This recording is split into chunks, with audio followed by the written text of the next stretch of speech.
ছবির লোকটি হচ্ছেন সাদিও মানে, একজন ফুটবলার। বর্তমানে তিনি লিভারপুলের হয়ে খেলছেন।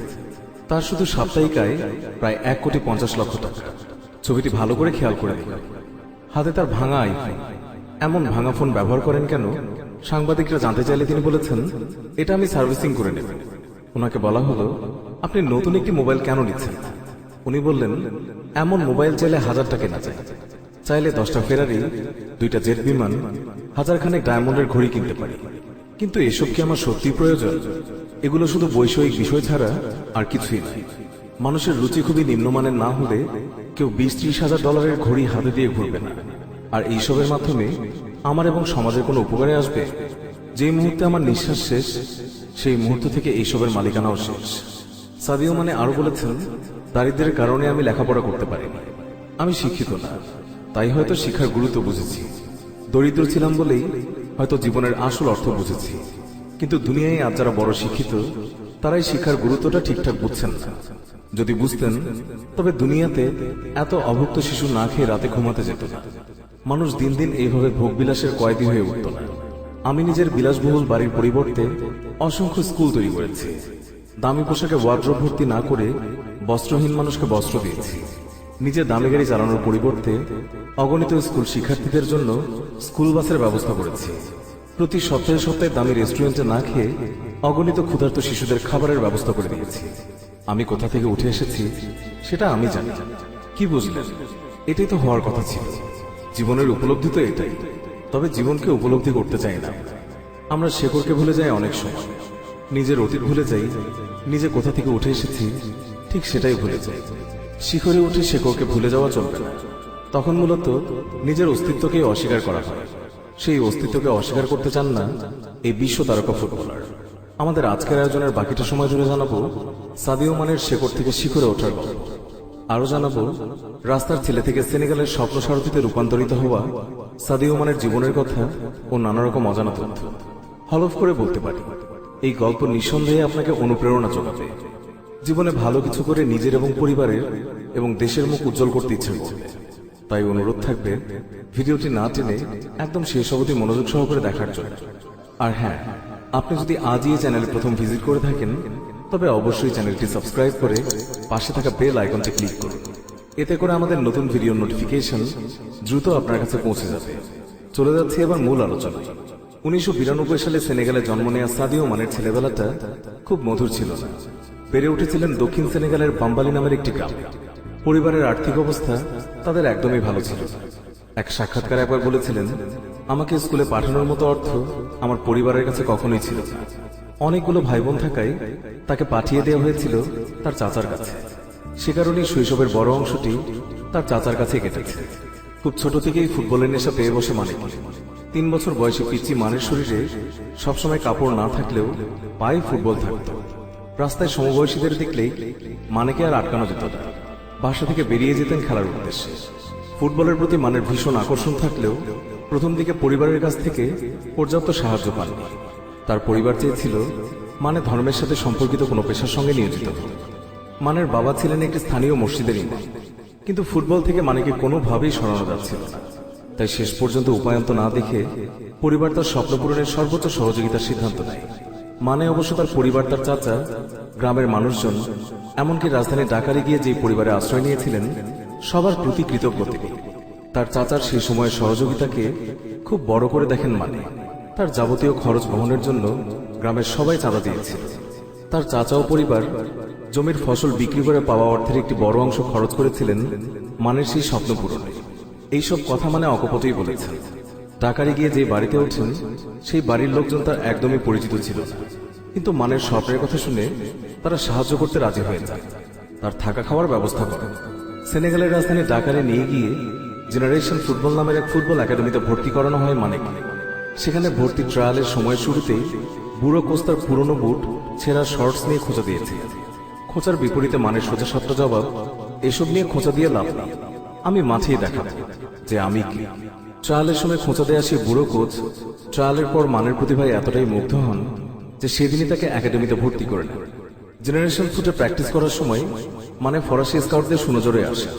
তাকে ফরাসি ক্লাব মেজে নিয়ে যাওয়া হয়। মাত্র 15 বছর বয়সেই মানে পেশাদার ফুটবলার হিসেবে ক্যারিয়ার শুরু হয়।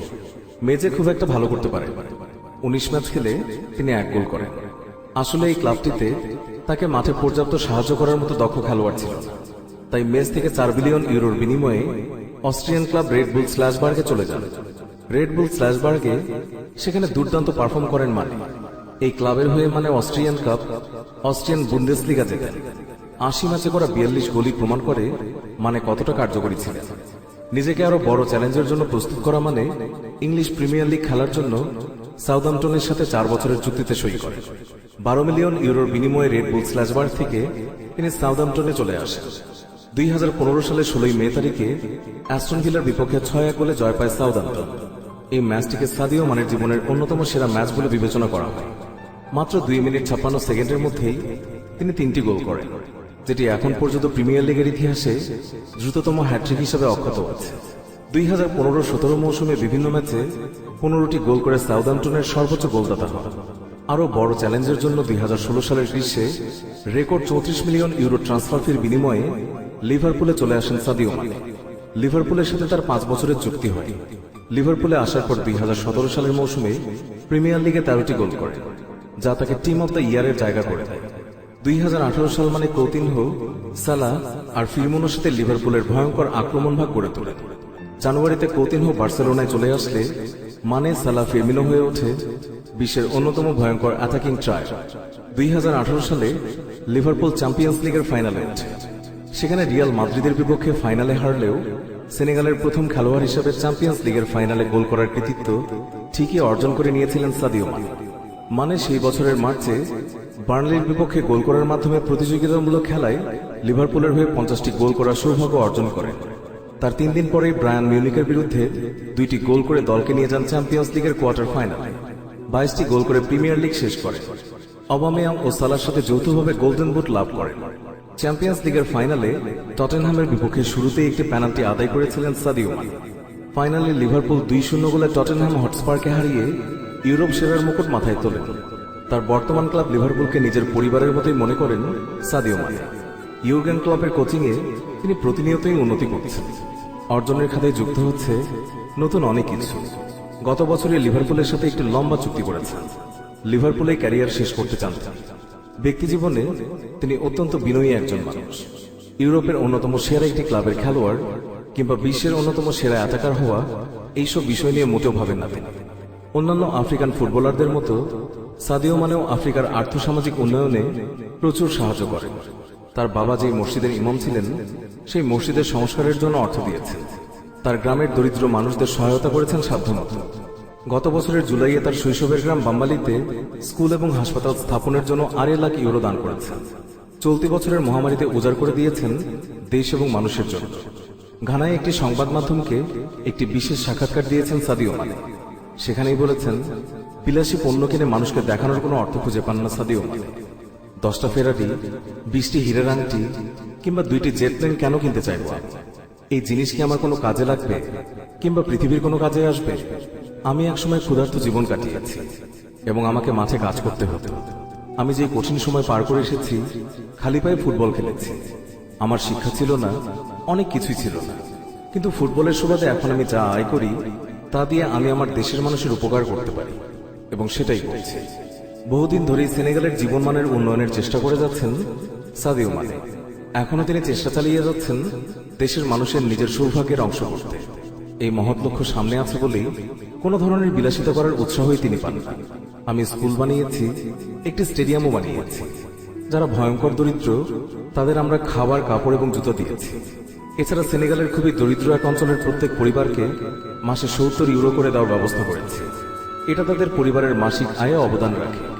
আমার কোনো বিলাসী গাড়ির দরকার নেই, আলিশান ঘরেরও দরকার নেই, সারা বিশ্ব ঘুরতে যাওয়া কিংবা প্লেন কেনারও দরকার নেই। এর চেয়ে জীবনে যা পেয়েছি তার কিছুটা যদি অন্যদেরকে দিতে পারি তাহলেই আমি অনেক তৃপ্ত। প্রিয় ভিউয়ার্স, রাস্তার ছেলে থেকে সেনেগালের স্বপ্ন সারথি হিসেবে প্রতিষ্ঠিত হওয়া সাদিও মানেকে আপনার কাছে কেমন লাগে? একজন মুসলিম হিসেবে সাদিও মানের সফলতায় আপনি কতটা গর্বিত? কমেন্ট করে জানিয়ে দিন এই নিয়ে আপনার মনের অনুভূতি। সেই সাথে ভিডিওটিতে অবশ্যই একটি লাইক দিন এবং অনেক অনেক শেয়ার করে চারিদিকে ছড়িয়ে দিন। আরও এমন তারকাদের জীবনের কথা এবং নানা রকম অজানা তথ্য জানতে আমাদের চ্যানেলটি সাবস্ক্রাইব করে আমাদের সাথেই থাকুন।